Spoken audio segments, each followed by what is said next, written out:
Seja bem-vindo a mais um vídeo aqui no canal. Eu sou Gabriel Alencar, pastor e professor de teologia, formado pelo Convergência e pós-graduado em teologia sistemática e aplicada, e hoje eu faço mestrado em estudos teológicos do Novo Testamento. Se você tem acompanhado o conteúdo desse canal, você deve ter percebido que a gente está falando muito sobre interpretação bíblica. Meu objetivo é te munir de uma série de ferramentas que vão te ajudar a ir mais fundo no significado de cada texto. E nesse vídeo em específico, eu quero te ajudar a interpretar melhor o Antigo Testamento. Quando a gente olha para o Antigo Testamento, em muitas pregações e em vários ensinos sobre o Antigo Testamento, a gente percebe que existe uma tendência humana em reduzir o Antigo Testamento a histórias de personagens completamente moralistas, que acabam te dizendo algo do tipo assim: seja igual Davi, bonzinho, e não seja igual Saul, que errou nisso, naquilo. A gente reduz o ensino do Antigo Testamento a apenas pontos moralistas. E quando a gente faz isso, a gente acaba perdendo o ponto central de vista. O Antigo Testamento, por mais que ele tenha personagens em si, ele não aponta em última análise para esses personagens. O cristianismo em si não aponta em última análise para a história moral de cada um dos personagens. Então, nesse vídeo aqui, você vai aprender a interpretar melhor o Antigo Testamento. O maior problema que acontece com esses exemplos que eu estava dando é que a gente acaba produzindo em nós, na igreja, nos ouvintes, ou em qualquer pessoa que lide com o Antigo Testamento, uma espécie de um moralismo vazio. A gente acaba reduzindo histórias bíblicas a meras lições de transformação de comportamento. A gente acaba deixando o operar do Espírito de lado e acaba tirando de foco o objetivo do porquê alguém ou como alguém se torna algo melhor. Porque em vez da gente mostrar que a transformação do ser ela se dá por meio do Espírito, a gente simplesmente carrega as pessoas com uma série de ensinos moralistas do tipo assim: deu certo para a pessoa quando ela fez X, Y ou Z atitudes, deu errado quando ela fez isso ou aquilo. Só que quando a gente olha para todas as religiões do mundo, todas elas, de alguma forma, têm ensinos moralistas. Não só isso, mas todas elas ensinam práticas de bem com o objetivo de alcançar algo. Veja, por exemplo, o espiritismo ou religiões que têm como foco a reencarnação. Elas ensinam que se nós fizermos coisas boas ou coisas positivas, de uma ótica moral, de uma ótica ética, a gente vai acabar reencarnando de forma melhor, a gente vai conquistar prêmios melhores. E quando a gente olha para o Antigo Testamento a partir dessa ótica de ver como é a vida de determinado personagem para tentar copiar, a gente não está fazendo diferente do que essas outras religiões mostram. A diferença do cristianismo para as demais religiões é uma pessoa, é o Cristo. O Cristo faz com que todas as coisas agora sejam transformadas a partir de uma ótica. E essa ótica não é ética, não é moral, não é qualquer tipo de ensino à parte, qualquer tipo de ensino mundano, mas essa ótica é o Cristo. O Cristo faz com que os personagens tenham sentido. O Cristo faz com que a história tenha sentido. O Cristo faz com que o plano de Deus como um todo tenha sentido. E se a gente não fizer isso e não olhar as coisas assim, a Bíblia ela vai se tornar apenas um belo manual de atitudes e não a revelação de um Deus que está agindo na história da humanidade para que o seu plano seja completamente concretizado e que no fim das contas ele seja glorificado em meio a tudo aquilo que ele faz. A gente reduz a Bíblia apenas a um pequeno manual de atitudes. E isso não é a transformação por meio do Espírito. Isso é apenas um manual moral, igual várias outras religiões também podem oferecer. Por isso eu não devo olhar para o Antigo Testamento apenas na ótica de comparar atitudes de personagens. Bom, por que é importante a gente não olhar para os personagens dessa forma? Primeiro porque eles são personagens complexos. Veja, por exemplo, Abraão. Abraão, no Novo Testamento, ele é chamado de um exemplo da fé, né? Abraão creu em Deus, isso lhe foi imputado como justiça, ou por justiça. Esse mesmo Abraão que é retratado como um exemplo de fé é um mentiroso. A gente tem duas ocasiões, por exemplo, que Abraão ele mente dentro do Egito. Não é nem que ele mente, mas ele diz uma meia-verdade, e uma meia-verdade é uma completa mentira. Abraão ele diz, essa mulher aqui, na verdade, é minha irmã, quando ele era casado com Sarai. Sarai era sua irmã, mas ele era casado com ela ao mesmo tempo. E ele se apropria desse artifício para tentar não ter problemas, vamos dizer assim, ele mente. Então esse mesmo Abraão que é um exemplo de fé, ele não só é um exemplo de fé, ele também é um mentiroso. Os personagens são complexos. Moisés, que é um exemplo de libertador no Antigo Testamento, ao mesmo tempo é o cara que não entra na Terra Prometida porque feriu a rocha quando Deus disse, fale com a rocha, toque na rocha. Ele vai lá e fere a rocha. Então a gente vê que o personagem, ele é muito maior do que um mero exemplo moral. Imagina se eu te reduzisse a um exemplo moral. Se eu te reduzisse a uma experiência ou a um exemplo que você deu. Eles são muito mais complexos do que isso, mas não apenas isso. Por serem mais complexos, eles apontam para uma realidade muito superior do que eles mesmos, que eu já vou explicar daqui a pouco. A segunda questão é que esses personagens nem sempre são exemplos. Uma grande gama dos personagens não é para serem exemplos. Balaão, por exemplo, não é exemplo de nada, muito pelo contrário. Ele é a ausência de um exemplo, né? Ele é algo a não ser copiado. E por isso, a maior parte desses que não são exemplos, na verdade, nos servem como uma grande advertência. Então não tem como a gente reduzir o ensino bíblico a essas coisas. Nem todo herói bíblico é um modelo a ser seguido, e reduzir a história do Antigo Testamento a isso é fazer uma grande desonestidade interpretativa, é transformar o texto bíblico numa série de exemplos morais, quando não é isso que o Antigo Testamento está querendo nos ensinar, mas ele está nos apontando para uma realidade muito superior. Bom, até aqui eu mostrei para vocês qual que é o problema. Agora vamos para a solução. Como é que a gente lê, então, o Antigo Testamento? Para isso, eu vou trazer mais uma recomendação de livro, como eu tenho tentado trazer nesses vídeos. É esse livro aqui, da Pronobis. É um lançamento recente da Pronobis, se chama Tipologia, do James Hamilton. Tipologia é um termo utilizado para a gente explicar que as coisas que acontecem no Antigo Testamento, elas apontam para uma realidade superior no Novo Testamento. Em outras palavras, o que eu quero te dizer com isso é que o Antigo Testamento ele deve ser interpretado à luz do Novo. Vou te dar alguns exemplos. No Antigo Testamento a gente tem sacrifício de animais para expiação do pecado e limpeza do homem. No Novo Testamento, o escritor aos Hebreus, ele mostra, por exemplo, que Cristo é o sacrifício perfeito, porque ele não foi feito num tabernáculo igual feito no tabernáculo de homens, mas num tabernáculo eterno, como é a imagem do tabernáculo do céu, e que agora ele representa um sacrifício superior do que aqueles sacrifícios de animais. Ou seja, aqueles sacrifícios de animais do Antigo Testamento, eles apontavam para uma realidade superior. Qual é a realidade? Eles não são capazes, mesmo se forem feitos em muitas vezes, de muitas sequências e de muitas formas, de purificar o homem de todo o seu pecado. Eles precisam apontar para algo que faça isso plenamente, Jesus Cristo. Jesus Cristo, então, é o antítipo do tipo. O sacrifício no Antigo Testamento é o tipo, o Cristo é o antítipo, é a resolução. O Antigo Testamento é a sombra, o Novo Testamento é a realidade. O sacrifício do Antigo Testamento é a sombra, o Cristo é a realidade suprema e superior. Isso acontece com eventos, isso acontece com instituições, isso acontece com personagens. Moisés, por exemplo, ele é um tipo de libertador, ele é uma sombra de um libertador.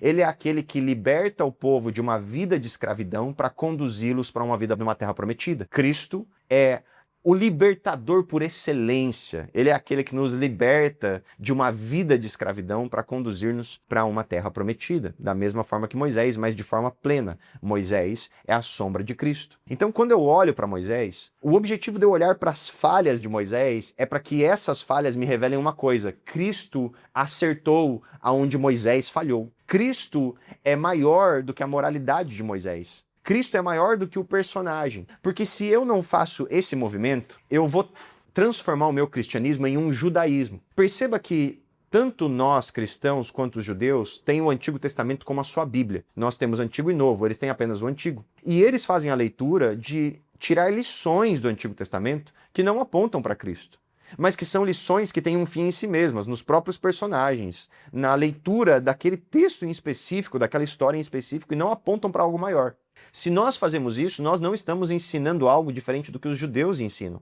Então nós precisamos transformar essa leitura do Antigo Testamento em um apontamento para Cristo. Por exemplo, e vou dar outros exemplos aqui. Quando eu olho para Josué, Josué tem os seus erros e os seus acertos. Como é que eu faço uma ponte para Cristo? Bom, Josué e Jesus têm o mesmo nome em sua raiz. É Yoshua o nome dos dois. Naquilo que Josué falhou, a gente encontra Cristo fazendo plenamente.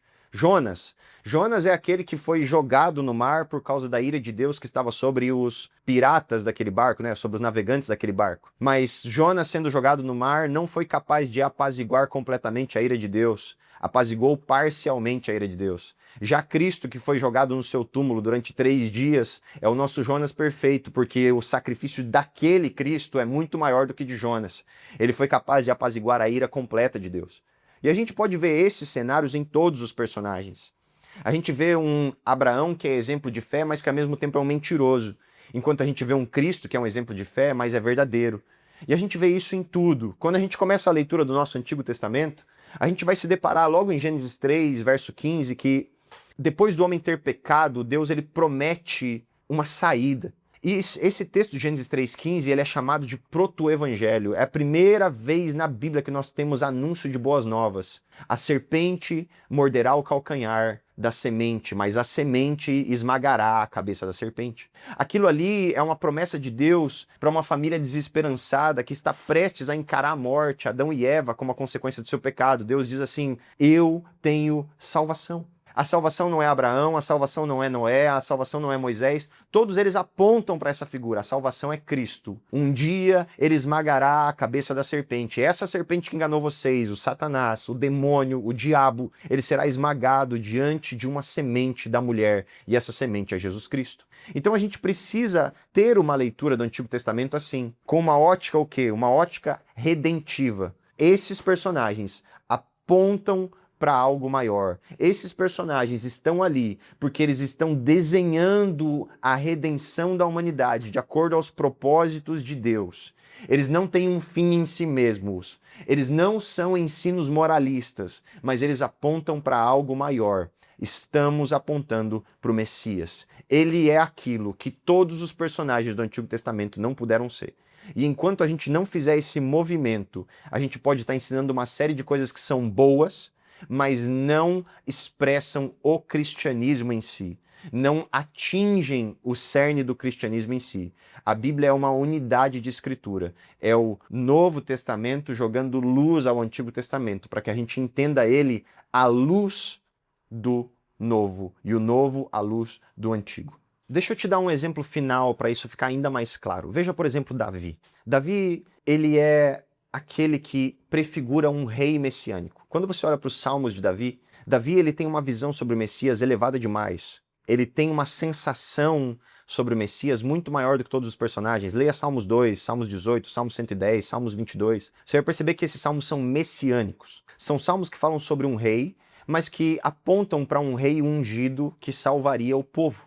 Davi, por exemplo, não tem um fim em si mesmo, e tudo isso acontece no episódio de 2 Samuel 7, ou 2 Crônica 7, o texto é bem similar um do outro, porque narra a mesma história. Davi, ele se vê num cenário onde o povo tinha alcançado paz em toda a terra, e Deus tinha prometido que um dia isso aconteceria. E quando Davi vê todo esse cenário, ele fica incomodado com uma situação, porque ele está habitando num templo, no seu palácio, mas mesmo o povo já estando em paz, o tabernáculo continuava passeando. Isso para Davi não fazia o menor sentido. E para Deus, Deus estava esperando alguém que visse as coisas assim.